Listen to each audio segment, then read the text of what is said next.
গৰুৰ নেগুৰতো ঢেৰ মাখি থাকে নে নাই? হিমন্ত বিশ্ব শৰ্মাৰ নেগুৰত পৰি এনেই লুক টুক কৈ থাকিলে কি পাত্তা দিব লাগিব? পাত্তা দিব নালাগে। পবিত্ৰ মাৰ্ঘেৰিটা বোলা মানৱীয়ে যিদিনা এটা পঞ্চায়তৰ সদস্য পদ জিকিব সেইদিনাহে মই তেওঁৰ লগত কথা পাতিম। মই পবিত্ৰ মাৰ্ঘেৰিটা সদায় কৈ থাকোঁ, টাউন কমিটিৰ সদস্য এজন হিচাপে আপুনি জিকি দেখুৱাওক ক'ৰবাত অসমৰ, বা পঞ্চায়তৰ কোনোবা এটা ৱাৰ্ডত আপুনি জিকি দেখুৱাওক। মই সদায় কওঁ পবিত্ৰ মাৰ্ঘেৰিটা কি উপাধিটো কি?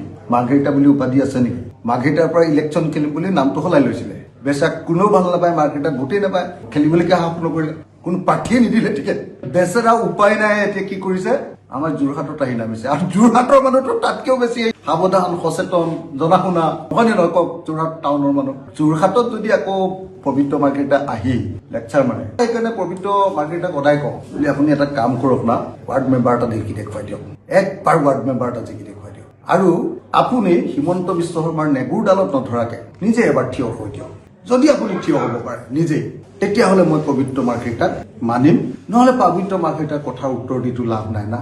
হিমন্ত বিশ্ব শৰ্মাৰ নেগুৰত, গৰুৰ নেগুৰতো ঢেৰ মাখি থাকে নে নাই? হিমন্ত বিশ্ব শৰ্মাৰ নেগুৰত পৰি এনেই লুক টুক কৈ থাকিলে কি পাত্তা দিব লাগিব?